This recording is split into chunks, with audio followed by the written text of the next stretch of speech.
Vamos a estudiar los músculos que mueven la cintura escapular. Entonces vamos a ver la parte posterior de la musculatura del hombro, que es la más importante. Entonces, como hemos visto, los omóplatos tienen mucha movilidad y forman una articulación falsa o muscular con la caja torácica. Entonces, esa articulación está sostenida por músculos y vamos a ver cuáles. Digo que es la parte más importante, esa parte posterior de los hombros, justamente porque de ahí depende la buena ejecución de las asanas. Necesitamos utilizar los estabilizadores de los omóplatos para proteger nuestros hombros en yoga. Y es por eso que empezamos con esta musculatura. Vale, entonces vamos a ver los siguientes músculos: el trapecio, el dorsal ancho y el serrato anterior. Empezamos con el trapecio. Entonces, el trapecio es un músculo enorme que va desde el occipital hasta la espina del omóplato por detrás, se inserta un poquito en la clavícula hacia adelante, es decir, en el tercio externo de la clavícula delante, y luego desciende hasta la 12ª vértebra dorsal, o duodécima, perdón. Entonces, lo vamos a ver aquí. ¿Vale? Entonces, es este músculo enorme. ¿Vale? Entonces se inserta en el occipital, recubre todo lo que es la parte cervical de nuestra columna, se inserta en el omóplato y en la clavícula. Mira, aquí parece más que un tercio, parece la mitad.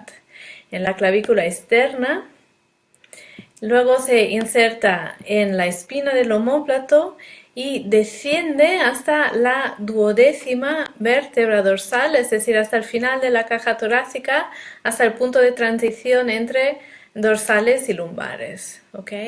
Entonces es un músculo muy grande y obviamente influye mucho en la movilidad del omóplato. ¿De qué manera? Siempre los músculos grandes hacen diferentes funciones, no solo un movimiento, sino varios, y este movimiento se puede deducir observando la orientación de las fibras musculares. A ver si podemos centrar un poco mejor el músculo en la pantalla. Lo voy a intentar otra vez. Ahora.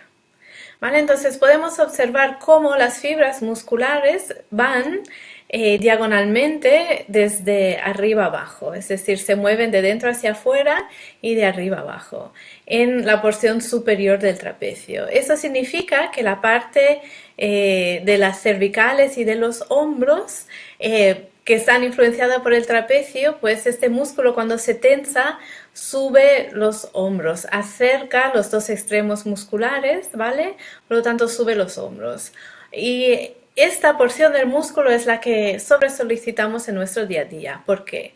Porque esta parte de nuestro cuerpo responde al estrés emocional y es ahí donde tenemos mucha tensión acumulada, ¿vale? Entonces sobresolicitamos la porción superior del trapecio y no trabajamos suficientemente las otras partes.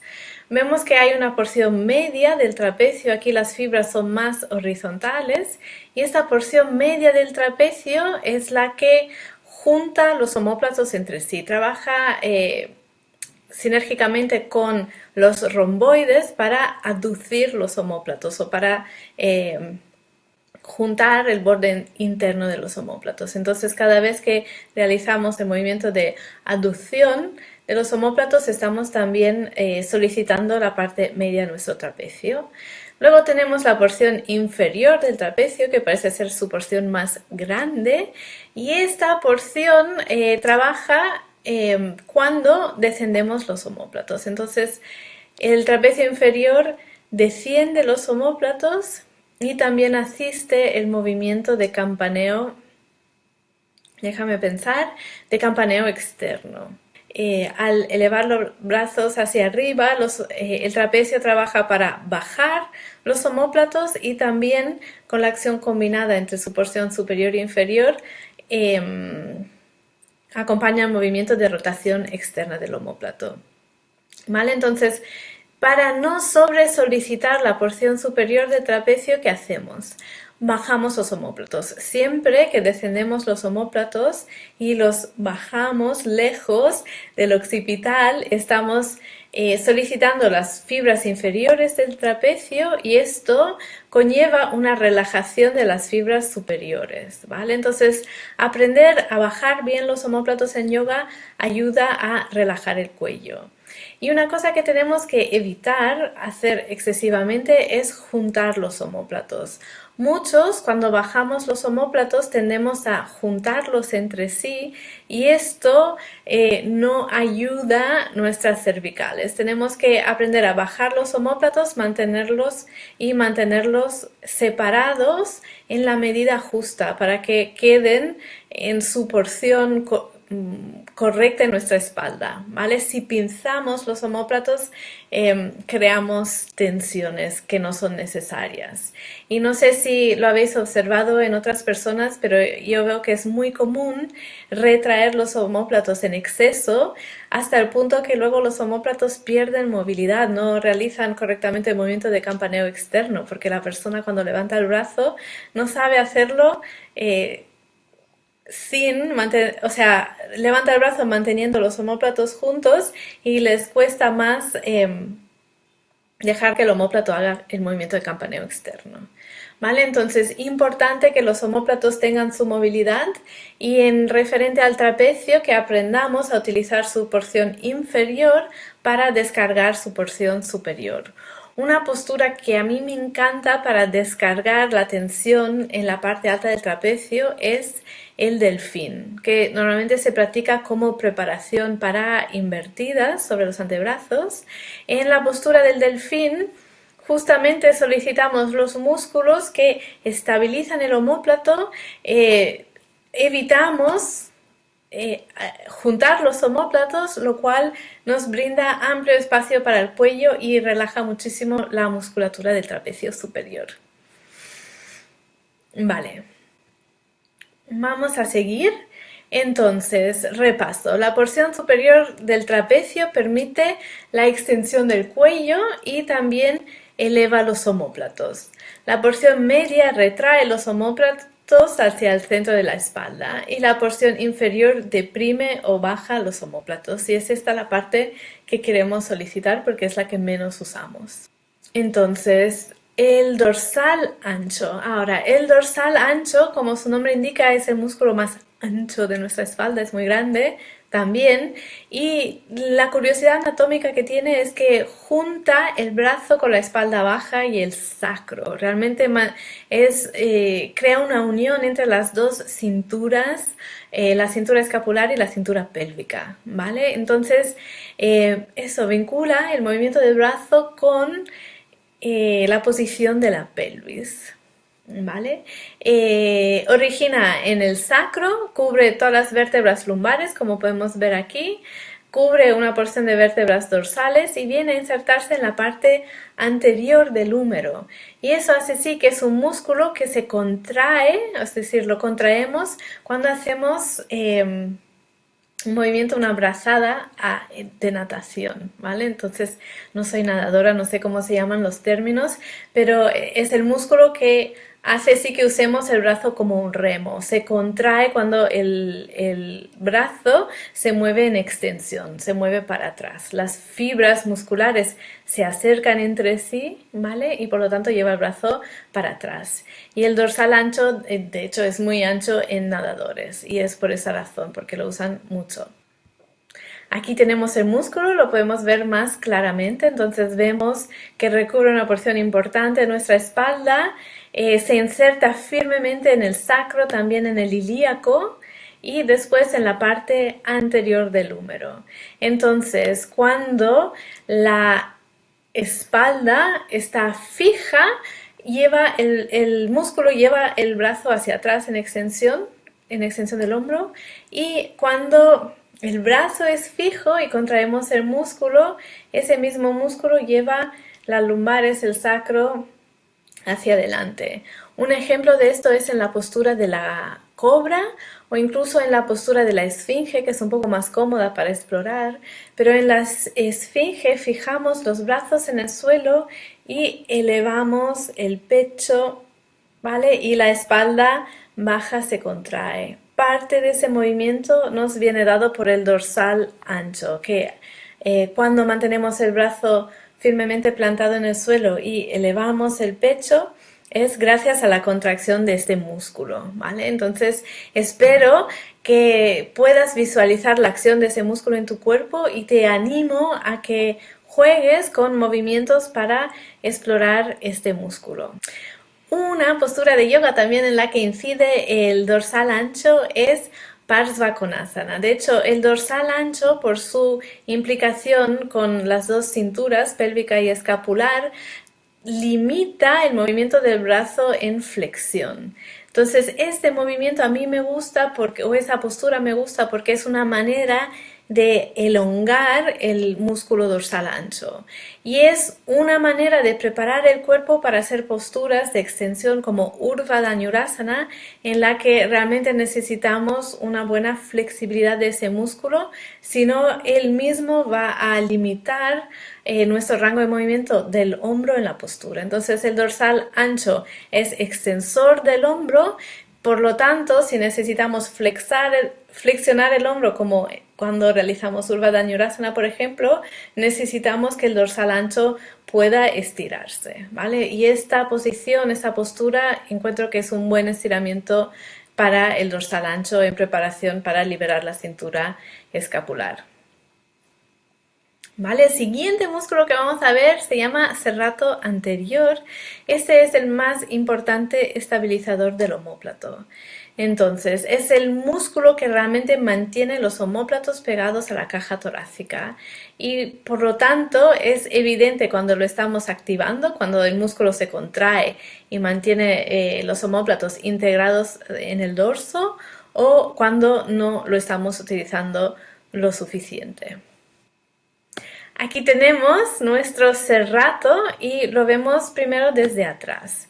Entonces es un músculo curioso porque se inserta en el borde externo del omóplato y por un lado y por el otro lado se inserta en las costillas, ¿vale? Vamos a verlo más de lejos ahora. ¿Vale? Entonces se inserta en la primera costilla, segunda, tercera, cuarta, quinta, sexta, séptima, octava, novena costilla, ¿vale? Recubre una parte importante de nuestra caja torácica superior, pero es interesante que en su parte frontal el músculo no está pegado a la parte anterior del omóplato. ¿Ves? Que se inserta en su borde interno, pero el omóplato sigue manteniendo autonomía respecto al músculo. Entonces, esta posición de ese músculo explica cómo cuando el músculo no está bien activo, la escápula se separa de la espalda. Entonces, habrás seguramente observado en tus clases de yoga que hay personas que cuando ejecutan posturas como la plancha, el borde interno de su omóplato se levanta y hay como un surco. Puedes realmente observar el límite o el borde del hueso y cómo este se levanta desde la caja torácica. Cuando este ocurre, significa que el músculo serrato no está activo. Cuando el músculo serrato se contrae, las fibras musculares se acortan y desplaza el omóplato hacia abajo y también lateralmente. Los omóplatos siguen este recorrido, el recorrido de las fibras musculares. Por lo tanto, el serrato desciende y separa los omóplatos. Entonces, cuando hacemos este movimiento de descender y separar los omóplatos, el serrato está bien contraído y por lo tanto el omóplato se queda pegado en la espalda. Y esto es lo que buscamos en posturas en las que apoyamos el peso de cuerpo sobre las manos y los brazos.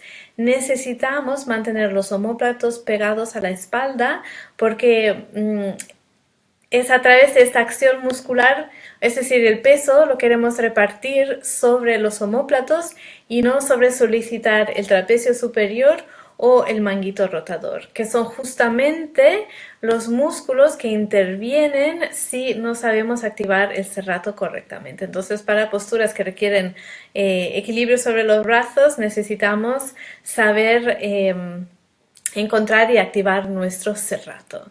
Entonces el serrato se encuentra en esta zona, en la zona de la axila, y quizás lo puedas percibir bajando tu omóplato y empujando el brazo hacia adelante y luego relajando, ¿vale? Es un músculo profundo en tu cuerpo, seguramente no estará tan grande y desarrollado como el de nuestro esqueleto virtual, ¿ok? Pero es una manera en la que podemos percibir el músculo a través de la autopalpación.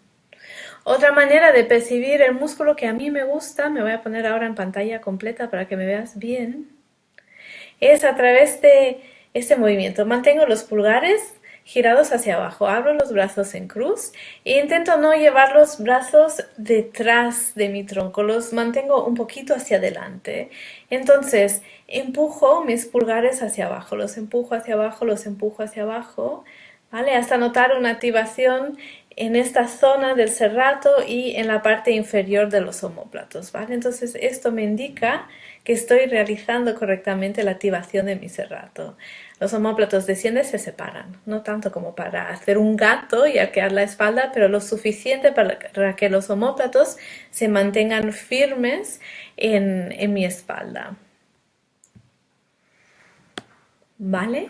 Entonces, serrato, músculo súper importante.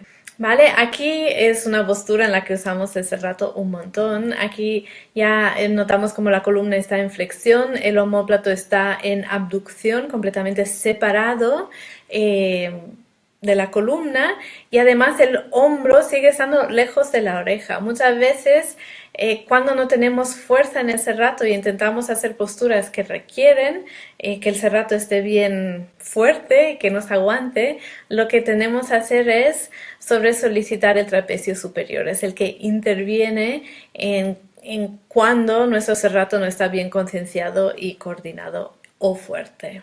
¿Ok?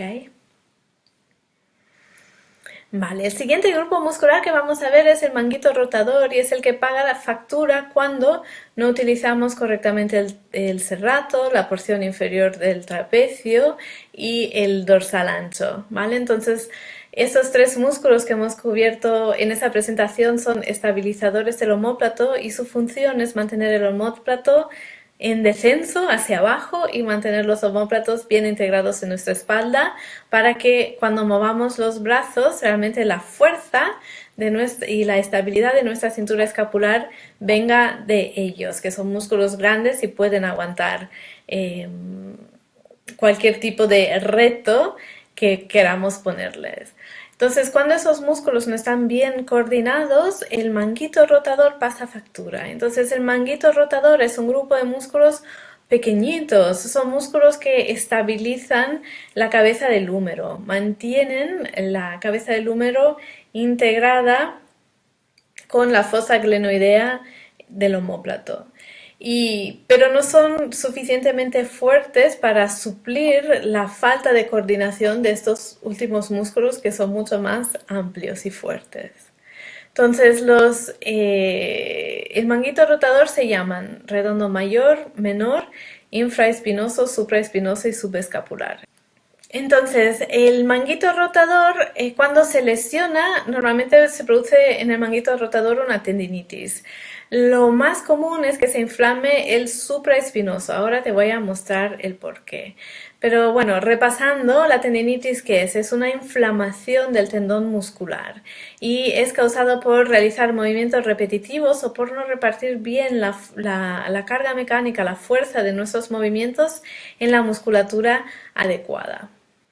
Aquí tenemos el manguito rotador. Entonces puedes ver cómo son músculos más pequeños de los que hemos visto hasta ahora, que unen el omóplato con la cabeza del húmero. Su función es mantener la cabeza del húmero bien encajada con la fosa glenoidea. Y encontramos músculos en la parte posterior del omóplato, en su porción anterior, en su porción superior. ¿Okay?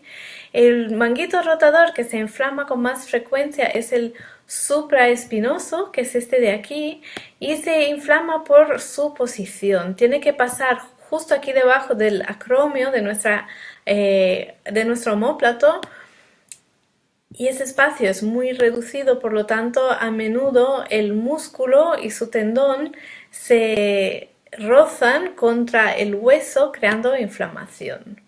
¿Vale? Entonces, ¿en qué movimientos ocurre esto? En movimientos en los que mantenemos el brazo elevado por encima de la cabeza.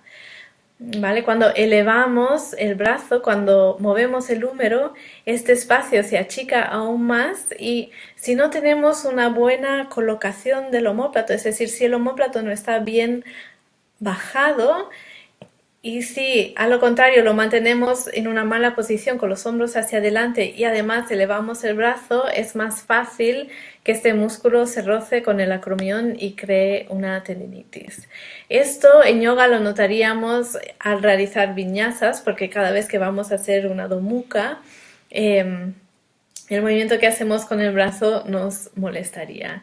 Entonces, cuando esto ocurre es síntoma de que no estamos utilizando bien los músculos que sostienen nuestra cintura escapular y que estamos sobresolicitando el supraespinoso. Vale, entonces aquí, repasando la presentación que acabas de ver, hay tres principales músculos que unen los hombros, la cintura escapular, con el tórax.